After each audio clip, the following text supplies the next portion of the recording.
राष्ट्र सर्वप्रथम, राष्ट्र सर्वप्रथम, राष्ट्र सर्वप्रथम, राष्ट्र सर्वप्रथम। राष्ट्र सर्वप्रथम की बात कार्यक्रम में आप सभी राष्ट्रवासियों का हार्दिक स्वागत है। गुजरात दौरे के दूसरे दिन प्रधानमंत्री नरेंद्र मोदी को अहमदाबाद में सम्मानित किया गया। इस अवसर पर उन्होंने गुजरात स्थित TDS lithium ion battery plant में हाइब्रिड बैटरी इलेक्ट्रोड के स्थानीय उत्पादन की शुरुआत की। दिल्ली में आम आदमी पार्टी के नेता और पूर्व मंत्री सौरभ भारद्वाज के घर समेत 13 ठिकानों पर प्रवर्तन निदेशालय ने छापा मारा। यह कार्रवाई अस्पताल निर्माण में हुए घोटाले को लेकर की गई है। जम्मू कश्मीर के डोडा और किश्तवाड़ा में बादल फटने के कारण 4 लोगों की मौत हो गई। नेशनल हाईवे बंद हो गया और सड़कें भी क्षतिग्रस्त हो गई। मेट्रो का किराया देखकर लगा जैसे टिकट नहीं, लोन की EMI भरनी है। सोमवार सुबह एक गुस्साए यात्री का यह तंज सोशल मीडिया पर छा गया। कई यात्रियों ने इसे सराहा और अधिकतर ने इसे अपनी पोस्ट पर साझा किया। नजफगढ़ में जल निकाय की भूमि पर अतिक्रमण कर DTC की ओर से बहुमंजिला बस अड्डा बनाने का आरोप लगाने वाले आवेदक पर राष्ट्रीय हरित अधिकरण ने कड़ा रुख अपनाया। राजधानी में ठोस अपशिष्ट प्रबंधन एक गंभीर और चुनौतीपूर्ण विषय बना हुआ है। प्रतिदिन 11,500 मैट्रिक टन कचरा उत्पादन करने वाली राजधानी के लिए यह समस्या केवल पर्यावरणीय ही नहीं बल्कि जन स्वास्थ्य और शहरी विकास से भी जुड़ी है। मुख्यमंत्री रेखा गुप्ता ने अनधिकृत कॉलोनियों और अनुसूचित जाति जनजाति बस्तियों में विकास कार्यों को प्राथमिकता देने के सख्त निर्देश दिए। दिल्ली के परिवहन मंत्री पंकज सिंह ने कहा कि फरवरी 2026 तक राजधानी की सड़कों पर 7,000 से 8,000 नई इलेक्ट्रिक बसें दौड़ेंगी। उत्तर प्रदेश में 5 IPS अफसरों की तैनाती में फेरबदल किया गया। IPS MK बशाल को पुलिस महानिदेशक होमगार्ड लखनऊ के पद पर तैनाती दी गई है। कोलेजियम में पटना हाई कोर्ट के चीफ जस्टिस विपुल M पंचोली को सुप्रीम कोर्ट के जज के रूप में नियुक्त करने की सिफारिश को लेकर मतभेद उभर कर सामने आए हैं।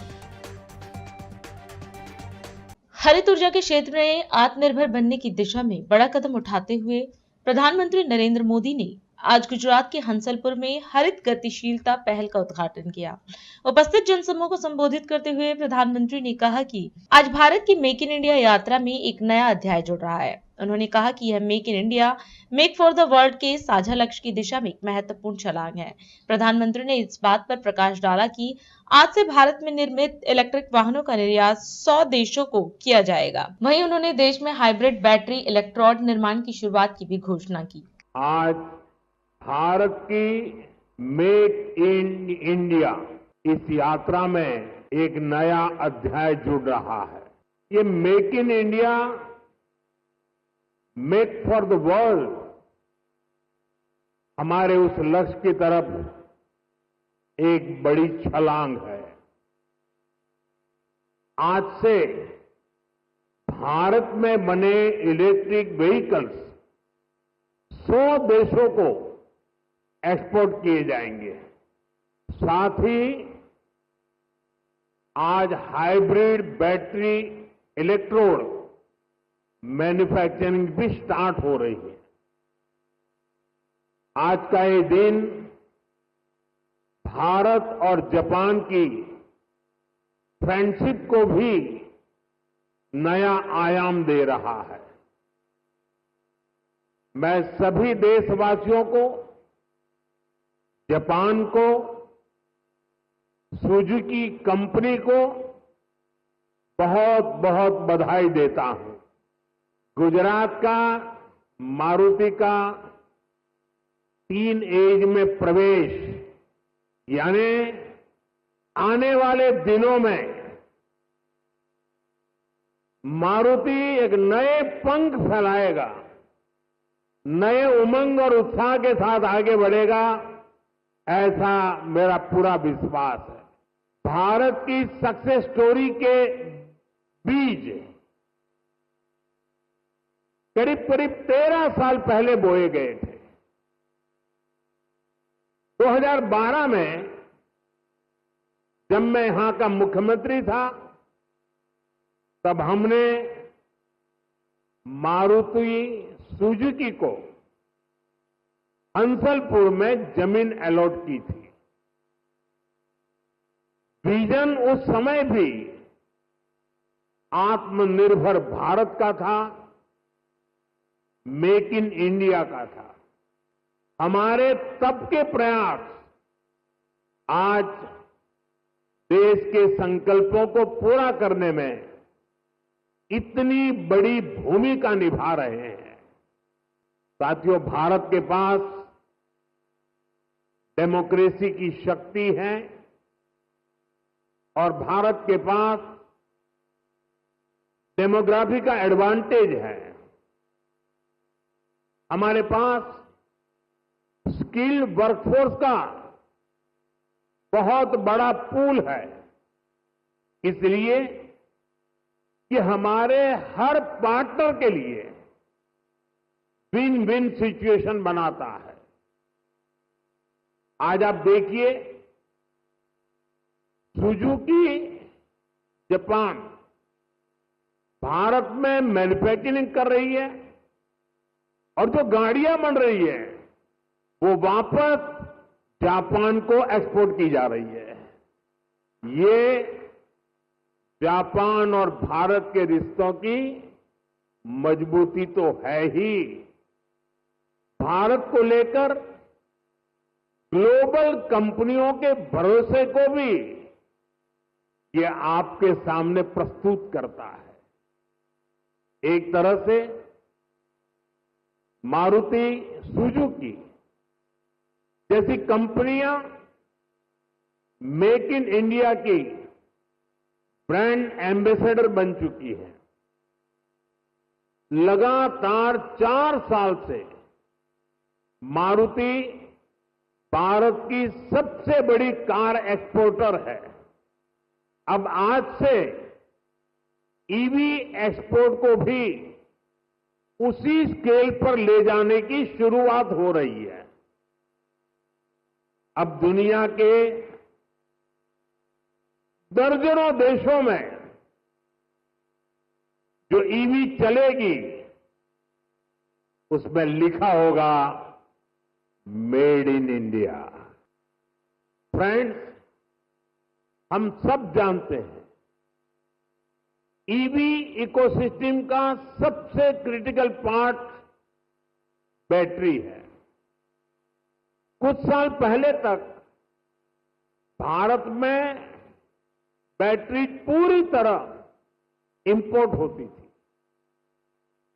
ईवी मैन्युफैक्चरिंग को मजबूती देने के लिए ये जरूरी था भारत बैटरीज का भी निर्माण करे। इसी विजन को लेकर 2017 में हमने यहां टीडीएसजी बैटरी प्लांट की नींव रखी थी। टीडीएसजी की ही नई पहल पर इस फैक्ट्री में 3 जापानी कंपनियां मिलकर भारत में पहली बार सेल मैन्युफैक्चर करेगी। भारत में बैटरी सेल के इलेक्ट्रोड भी लोकल लेवल पर तैयार होंगे। ये लोकलाइजेशन भारत की आत्मनिर्भरता को नई शक्ति देगा। दिल्ली में आम आदमी पार्टी के नेता आतिशी ने आरोप लगाया कि प्रवर्तन निदेशालय द्वारा मंगलवार सुबह पार्टी नेता सौरभ भारद्वाज के आवास पर की गई छापेमारी पूरी तरह फर्जी है। एक प्रेस वार्ता में उन्होंने कहा कि यह कार्रवाई प्रधानमंत्री नरेंद्र मोदी की शैक्षणिक डिग्री से जुड़े विवाद से ध्यान भटकाने की रणनीति है। आतिशी ने दावा किया कि जब यह कथित मामला सामने आया तब सौरभ भारद्वाज मंत्री भी नहीं थे, वह 2 साल बाद मंत्री बने। सौरभ भारद्वाज जी के यहाँ ईडी की रेड क्यों पड़ी, इसको समझने के लिए हमें देखना पड़ेगा कि कल से पूरे देश में प्रधानमंत्री नरेंद्र मोदी जी की डिग्री पर चर्चा हो रही है। क्या चर्चा हो रही है कि एक आरटीआई एक्टिविस्ट ने सीआईसी का ऑर्डर निकलवाया कि दिल्ली यूनिवर्सिटी को मोदी जी की डिग्री दिखानी पड़ेगी। और यूनिवर्सिटी ने क्या किया, उन्होंने डिग्री दिखाई नहीं, उसके बजाय वो हाई कोर्ट में चले गए सीआईसी के ऑर्डर के खिलाफ। अब पूरा देश इस बारे में बात कर रहा था। तो इससे ध्यान भटकाने के लिए सौरभ भारद्वाज जी के घर पर फर्जी ईडी की रेड की गई है। ये रेड 100% फर्जी क्यों है? क्योंकि जिस समय का ये मामला है, जब अस्पतालों के निर्माण का ये फैसला हुआ, तब सौरभ भारद्वाज जी मंत्री ही नहीं थे, वो उसके 2 साल बाद मंत्री बने। अब आप ही बताइए, ये तो बिल्कुल हास्यास्पद बात है कि आप मंत्री नहीं थे, आपके मंत्री के कार्यकाल शुरू होने से 2-3 साल पहले के फैसले पर आप पर रेड की जा रही है। ये तो ऐसी बात हो गई कि कोलगेट स्कैम या 2G स्कैम पर मोदी जी के घर पे रेड हो जाए, Commonwealth game scam, CNG fitness scam जो कांग्रेस के समय के मामले थे, उन पर रेखा गुप्ता जी पर रेड हो जाए। तो इसलिए ये बिल्कुल साफ है कि ये रेड बिल्कुल फर्जी है। मोदी जी की डिग्री के मामले से ध्यान भटकाने का तरीका है, आम आदमी पार्टी को डराने धमकाने का तरीका है। लेकिन मैं पूरी भारतीय जनता पार्टी को ये बता दूं कि आम आदमी पार्टी ने आज तक ना 1 रुपए का भ्रष्टाचार किया है, ना 1 रुपए का भ्रष्टाचार करेंगे। आप चाहे कितनी भी रेड कर लीजिए, आम आदमी पार्टी कट्टर ईमानदार पार्टी है। भ्रष्टाचार का 1 रुपया भी हमारे किसी नेता से आपको नहीं मिला है और नहीं मिलेगा। हम आपकी रेड से, हम आपकी धमकियों से डरने वाले नहीं हैं। पूरे देश ने देख लिया है कि किस तरह से सत्येंद्र जैन जी के भी घर पर रेड हुई थी, उनको फर्जी मामले में गिरफ्तार किया गया था, और अब कुछ साल के बाद उसी CBI को, उसी ED को क्लोजर रिपोर्ट फाइल करनी पड़ी और कहना पड़ा कि हमारे पास 1 चवन्नी का भी सबूत नहीं है। ED की हर साजिश, भारतीय जनता पार्टी की हर साजिश आज तक नाकाम हुई है और आगे भी नाकाम होगी। ये बिल्कुल हास्यास्पद बात है। सौरभ भारद्वाज तो मंत्री ही नहीं थे जब ये फैसला अस्पताल निर्माण का हुआ है, तो ये सिर्फ और सिर्फ ध्यान भटकाने की साजिश है। दिल्ली में अस्पताल निर्माण घोटाले को लेकर ईडी ने पूर्व मंत्री सौरभ भारद्वाज के ठिकानों पर छापेमारी की। इस पर बीजेपी प्रदेश अध्यक्ष वीरेंद्र सचदेवा ने कहा कि दिल्ली की जनता जानना चाहती है कि अरविंद केजरीवाल ने अपने कार्यकाल में एक भी स्थायी अस्पताल क्यों पूरा नहीं करवाया। सचदेवा ने यह स्पष्ट किया कि यह जांच अस्पतालों के निर्माण को लेकर नहीं, बल्कि निर्माण प्रक्रिया में हुए भ्रष्टाचार के खिलाफ है। उन्होंने सवाल उठाया कि स्वास्थ्य मंत्री रहते हुए क्या सौरभ भारद्वाज ने उपकरणों या निर्माण कार्यों से जुड़ी किसी भी अनुमति पर हस्ताक्षर किए थे या नहीं। दिल्ली की जनता अरविंद केजरीवाल से सिर्फ एक जवाब चाहती है, वो ये बता दें कि अपने कार्यकाल में वो एक भी हॉस्पिटल, परमानेंट हॉस्पिटल क्यों पूरा नहीं करवा सके। और कोविड के टाइम पे जो उन्होंने अनाउंसमेंट की थी कि 7 हम टेम्परेरी हॉस्पिटल बना रहे हैं, वो भी पूरे नहीं हुए। आज जब जांच एजेंसी जांच कर रही है तो तत्कालीन सौरभ भारद्वाज छटपटा रहे हैं। मैं आपसे सौरभ भारद्वाज फिर एक सवाल पूछता हूं, ये जांच जो है अस्पताल बनाने के निर्णय को लेकर नहीं है, ये जांच है जो अचानक टेंडर खरीदे गए या जो अस्पताल बनाने की प्रक्रिया है उस पर।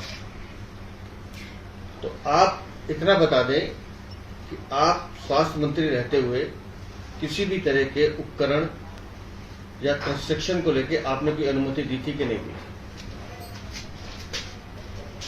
इनके नेता बयानबाजी कर रहे हैं कि सौरभ भारद्वाज में मंत्री नहीं थे, तो मैं तो कहता हूं जितेंद्र जैन हो, मनीष सिसोदिया हो या सौरभ भारद्वाज या आम आदमी पार्टी का कोई भी नेता हो, फर्क यह नहीं पड़ता कि चोरों की बारात में चेहरा किसका है।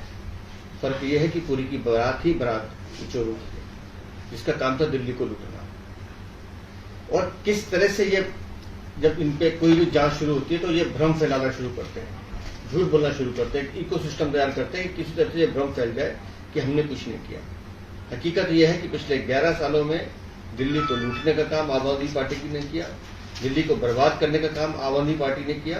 और जितनी भी चोरियां हैं, ये तो अभी हॉस्पिटल इक्विपमेंट, उसके कंस्ट्रक्शन की या मेडिकल इंफ्रास्ट्रक्चर को लेकर के आपने किस तरह के छोटे छोटे टेंडर डाल के अपने लोगों से उनको फायदा पहुंचाने की कोशिश की, ये जांच तो उसकी चल रही है, जिसमें करोड़ों रुपए का खेल आप लोगों ने किया है। ना आपसे ऑपरेशन थिएटर बने, ना आपसे पूरा मेडिकल फैसिलिटीज डेवलप की गई, लेकिन घोषणाएं पूरी की आप लोगों ने। अब जब जांच एजेंसी काम कर रही है, पूछ रही है आपसे, सवाल जवाब कर रही है, तो आप उससे भाग रहे हैं। अच्छा ये होगा कि आप सामने आए और स्वीकार करें कैसे आपने दिल्ली को लूटने का काम किया है। अभी समय है एक ब्रेक का, हम चलते हैं ब्रेक पर, आप कहीं जाए नहीं, छोटा सा ब्रेक। श्रेया फर्निशिंग की ओर से गणेश चतुर्थी की हार्दिक शुभकामनाएं। श्रेया फर्निशिंग लेकर आया है आपके लिए होम कलेक्शन, जिसमें आपको मिलता है upholstery fabric, designer cottons, home and office decoratives, carpets and sofa cover कम से कम दाम में कीर्ति नगर में आपके लिए उपलब्ध है। Kamal Buildtech Private Limited, fulfilling promises. With our professional team and experience of delivering projects, in past we guarantee you peace of mind and top quality work in an affordable price.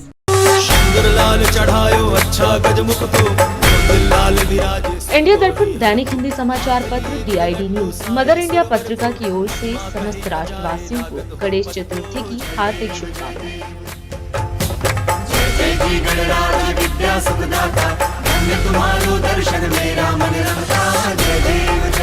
और अधिक खबरों के लिए आप हमारे YouTube channel दैनिक India दर्पण को अभी सब्सक्राइब करें और नोटिफिकेशन के लिए बेल आइकन को प्रेस करना ना भूलें।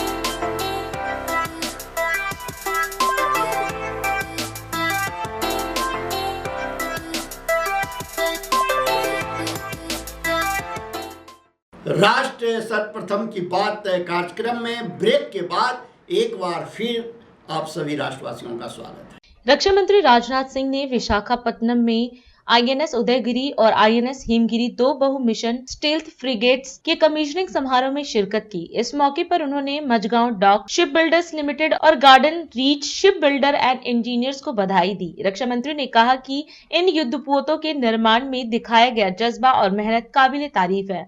उन्होंने विश्वास जताया कि उदयगिरी और हिमगिरी समुद्र में खतरनाक अभियानों के दौरान गेम चेंजर की भूमिका निभाएंगे। आज INS उदयगिरी और INS हिमगिरी की कमीशनिंग के इस हिस्टोरिक मोमेंट पर आप सबके बीच उपस्थित होना मुझे बेहद अच्छा लगा है। मैं राष्ट्र की तरफ से इंडियन नेवी के मेन एंड वीमेन के प्रति कृतज्ञता व्यक्त करता हूं, जो पूरे डेडिकेशन के साथ राष्ट्र की सेवा में लगे हुए हैं। मैं इंडियन नेवी के ऑफिसर्स तथा सोल्जर्स को, Mazagon dock ship builders limited को, गार्डन रीच शिप बिल्डर्स एवं इंजीनियर्स को और सभी देशवासियों को बहुत बहुत बधाई और हार्दिक शुभकामनाएं देता हूं। INS उदयगिरी और INS हिमगिरी की कमीशनिंग आत्मनिर्भर भारत के सपने की एक साकार होती तस्वीर है। साथ ही हमारे विजन और कमिटमेंट का भी मैं मानता हूं कि यह प्रमाण है। मैं इंडियन नेवी को इस अवसर पर और विशेष बधाई देता हूं। INS उदयगिरी और INS हिमगिरी के शामिल होने से हमारी नेवी की स्ट्रेंथ, उसकी रीच और उसकी रेजिलियंस में भारी बढ़ोतरी होगी, ऐसा मेरा विश्वास है। मैं पूरे विश्वास के साथ कह सकता हूं कि दोनों वारशिप्स राष्ट्र की सुरक्षा के क्षेत्र में एक मील का पत्थर साबित होंगी। साथियों, आज इस हिस्टोरिक मोमेंट पर मुझे फिर सिटी ऑफ डेस्टिनी विशाखापट्टनम आने का अवसर प्राप्त हुआ है। विशाखापट्टनम से मेरा हमेशा एक खास जुड़ाव रहा है। मेरा यहाँ कई बार आना हुआ है और हर बार लगता है यह सिर्फ एक शहर नहीं बल्कि एक इमोशन है। रेनबो की तरह इस शहर ने न जाने कितने इमोशंस को खुद के अंदर समेटा हुआ है। हमारी नेवी की स्ट्रेंथ हो, इंडस्ट्रियल डेवलपमेंट हो या कल्चरल आइडेंटिटी, विशाखापट्टनम की एक अलग ही वाइब्रेंसी है। देवियों और सज्जनों, अभी कुछ ही माह पहले योग दिवस के अवसर पर हमारे प्रधानमंत्री जी का भी आगमन यहाँ हुआ था। अंतर्राष्ट्रीय योग दिवस के कार्यक्रम में उन्होंने एक नया रिकॉर्ड बनाने के लिए यदि किसी शहर को इस देश में चुनाया तो विशाखापट्टनम को ही उन्होंने चुना था। आज विशाखापट्टनम में INS उदयगिरी, INS हिमगिरी की जो यात्रा शुरू हो रही है वो भारत के गौरव की यात्रा है, कोई सामान्य यात्रा नहीं है। यह कमीशनिंग सबके लिए गौरव का विषय है। साथियों, यदि मैं INS उदयगिरी और INS हिमगिरी की बात करूं तो इन वारशिप्स के नाम भी अपने आप में इंस्पिरेशन हैं। उदयगिरी जो सूर्योदय का प्रतीक है, हमें यह याद दिलाता है कि हर नई सुबह नई ऊर्जा, नई चुनौतियों और नए अवसर लेकर आती है। वहीं दूसरी तरफ हिमगिरी नाम जो हिमालय की अडिग और अचल शक्ति का प्रतीक है, यह बताता है कि समुद्र की लहरों पर भी भारतीय नौसेना हिमालय की तरह ही अडिग है। देवियों व सज्जनों, जैसा कि आप सब जानते हैं कि GRSE द्वारा निर्मित हिमगिरी और MDL द्वारा निर्मित उदयगिरी, ये दोनों अत्याधुनिक वारशिप्स हैं जिन्हें पूरी तरह भारत में ही निर्मित किया गया है। इन वारशिप्स के हथियार और सेंसर पैकेज इन्हें सागर का अजेय प्रहरी बनाते हैं। मुझे बताया गया है कि इन वारशिप्स में कई एडवांस कैपेबिलिटीज भी शामिल हैं। ये दोनों वारशिप लंबी दूरी तक मार करने वाली और surface to surface air missiles, supersonic BrahMos missile, स्वदेशी rocket launcher, torpedo launcher, combat management system और फायर कंट्रोल सिस्टम जैसे अत्याधुनिक और बेहद जरूरी सिस्टम से पूरी तरह लैस हैं। लखनऊ में मुख्यमंत्री योगी आदित्यनाथ ने प्रधानमंत्री नरेंद्र मोदी के मिशन रोजगार अभियान के अंतर्गत आयोजित रोजगार महाकुंभ 2025 का शुभारंभ किया। इस अवसर पर विभिन्न कंपनियों में चयनित युवाओं को नियुक्ति पत्र प्रदान किए गए। साथ ही श्रम विभाग के श्रम न्याय सेतु पोर्टल और औद्योगिक न्यायाधिकरण वेबसाइट और ई-कोर्ट पोर्टल का भी लोकार्पण किया गया। मुख्यमंत्री ने इस अवसर पर कहा कि उत्तर प्रदेश के युवाओं की प्रतिभा की मांग देश ही नहीं विदेशों में भी है। उन्होंने नवचयनित युवाओं को शुभकामना दी। श्रम और सेवा योजन विभाग के तत्वाधान में आयोजित आज के इस रोजगार महाकुंभ कार्यक्रम में रोजगार संस्थाओं से जुड़े हुए, उद्यम से जुड़े हुए उनके CEO, चेयरमैन, MD और रोजगार प्राप्त करने वाले प्रदेश के हमारे सभी युवा उपस्थित बहन और भाइयों, मैं सबसे पहले श्रम और सेवायोजन विभाग को इस रोजगार महाकुंभ के लिए हृदय से धन्यवाद देता हूं। देश के यशस्वी प्रधानमंत्री आदरणीय मोदी जी के मिशन रोजगार के अभियान की कड़ी में विकसित भारत की संकल्पना के साथ हर व्यक्ति, हर संस्था भी अपना योगदान दे सकें, उसके लिए आवश्यक है कि हर युवा के हाथ को उसकी योग्यता के अनुसार कार्य मिल जाए। युवा अपार ऊर्जा का स्रोत है और यह उत्तर प्रदेश का सौभाग्य है कि अगर दुनिया के अंदर सबसे बड़ी युवा आबादी भारत के अंदर है तो भारत में सबसे बड़ी युवा आबादी उत्तर प्रदेश के अंदर है। ये सभी युवा आबादी जहां किसी भी क्षेत्र में उसे अवसर मिला है, उसने अपनी प्रतिभा, और अपनी सामर्थ्य का लोहा उस जगह को, उस उद्यम को, उस क्षेत्र को लाभान्वित करने में लगाया है। और यही कारण है कि आज यूपी के इन युवाओं, यूपी की इस प्रतिभा और इस सामर्थ्य की मांग न केवल देश के अंदर बल्कि दुनिया के तमाम अन्य देशों में भी हो रही है। एक अवसर है ये, जब यहां पर इंडस्ट्री और एम्प्लॉयर ये दोनों एक साथ जुड़ रहे हैं। एक तरफ वे संस्थाएं हैं जो रोजगार देने के लिए उत्सुक हैं और दूसरी तरफ वह युवा है जो स्किल डेवलपमेंट के साथ जुड़ करके उस रोजगार को प्राप्त करने का उत्सुक है। प्रदेश के अंदर उन अनंत संभावनाओं को आगे बढ़ाने के लिए पिछले 8 साढ़े 8 वर्ष के अंदर प्रदेश के अंदर जो कार्य प्रारंभ हुए उसका परिणाम था कि जिस प्रदेश में पहले गांव का गांव प्लान करता था रोजगार के लिए, आज वो स्वयं भी अपने यहां रोजगार उपलब्ध करवा रहा है। हर श्रमिक सम्मान के साथ राष्ट्र निर्माण में अपनी भूमिका को मजबूती के साथ आगे बढ़ा सके, यह गवर्नमेंट की, सरकार की मंशा है और उसको हम आगे बढ़ाने के लिए प्रतिबद्ध हैं। क्योंकि जब श्रमिक खुशहाल होगा, जब अन्नदाता खुशहाल होगा तो देश खुशहाल होगा। जब श्रमिक आगे बढ़ेगा, युवा शक्ति के हाथ को रोजगार होगा तो विकसित भारत और विकसित उत्तर प्रदेश से दुनिया की कोई ताकत नहीं रोक पाएगी। आज के इस अवसर पर, ये रोजगार महाकुंभ के आयोजन के अवसर पर, उन सभी युवाओं को जो रोजगार के साथ जुड़ रहे हैं, याद करना जो भी कंपनियां यहां पर इस अभियान के साथ जुड़ी हुई है, मेरा उन सबसे आग्रह होगा कि किसी भी नौजवान का शोषण न होने पाए।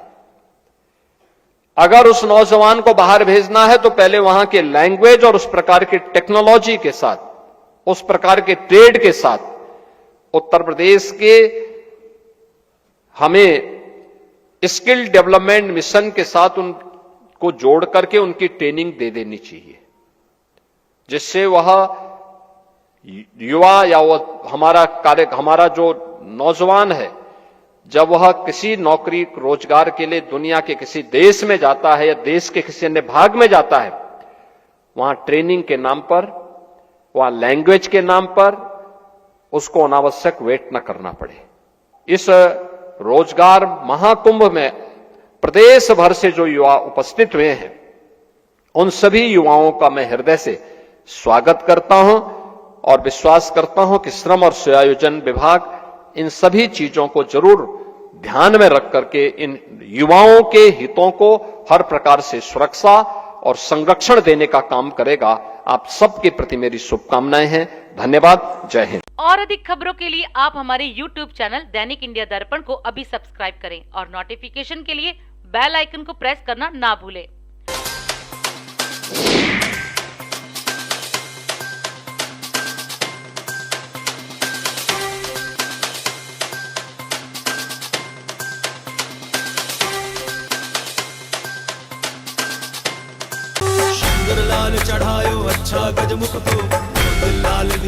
इंडिया दर्पण दैनिक हिंदी समाचार पत्र DID न्यूज मदर इंडिया पत्रिका की ओर से समस्त राष्ट्रवासियों को गणेश चतुर्थी की हार्दिक शुभकामनाएं।